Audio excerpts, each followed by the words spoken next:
Merci Présidente, chers collègues, chère Jennifer.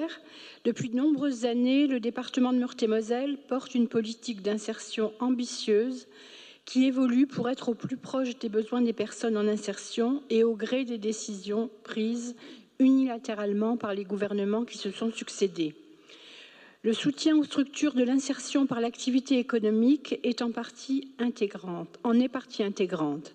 Chaque année, nous cofinançons des aides au poste, plus de 1,2 million d'euros pour 2025, mais aussi l'accompagnement socio-professionnel réalisé par les structures de l'IAE, plus d'1 million d'euros en 2025.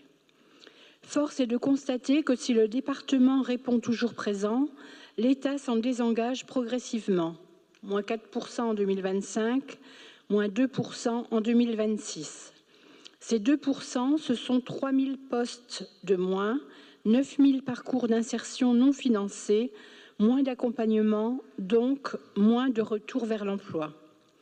Par ailleurs, 1 euro investi dans les SIAE rapporte à minima 1,5 € en ne comptant que la baisse des aides sociales et la hausse des recettes fiscales. Il est donc de notre intérêt d'investir en portant une vision résolument solidaire, loin des stigmatisations. Non, les allocataires du RSA, les demandeurs d'emploi n'ont pas choisi leur situation.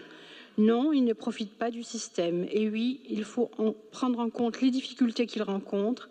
Et oui, c'est notre rôle de protéger et d'accompagner. Une baisse de 2% sur le secteur déjà fragilisé, c'est aussi un risque supplémentaire qui menace les structures elles-mêmes. En Meurthe-et-Moselle, nous comptons 79 structures représentant 4 150 salariés en parcours d'insertion et 1 335 équivalents temps plein en 2024. À cette baisse s'ajoute l'absence de garantie concernant le financement de la formation des publics en insertion, alors même que les personnes éloignées de l'emploi sont justement celles qui en ont le plus besoin. 70 millions y étaient alloués en 2025 et c'est l'inconnu pour 2026. Alors oui, nous tenons, nous assumons notre rôle de bouclier social et nous continuons à croire au collectif et à le soutenir avec les communes, les intercommunalités, les services de l'État. Nous continuons à soutenir et accompagner les structures de l'IAE. Vous citez la loi plein emploi. L'État a lancé la mise en œuvre sans concertation et sans réfléchir aux conséquences. Et il n'était pas prêt et ne l'est toujours pas. Les décrets n'étaient pas prêts, les systèmes d'information ne le sont toujours pas, compliquant la tâche de tous et multipliant les risques de rupture pour les allocataires.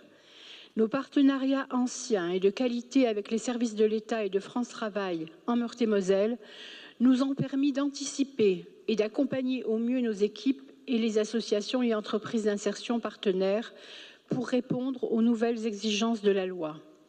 En soutien aux acteurs de l'IAE, nous continuons également à mobiliser notre dispositif d'avance remboursable pour leur permettre d'investir, de faire face aux besoins de trésorerie, aux évolutions imposées par les baisses de financement. Malheureusement, l'augmentation des sollicitations témoigne de leur fragilité.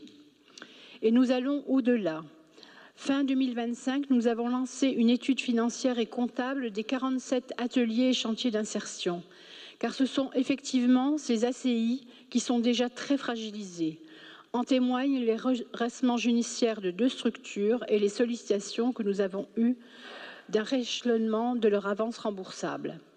Avec l'aide de France Active Lorraine, nous pourrons analyser la soutenabilité des modèles économiques, identifier des leviers de consolidation financière et adapter, si nécessaire, notre intervention.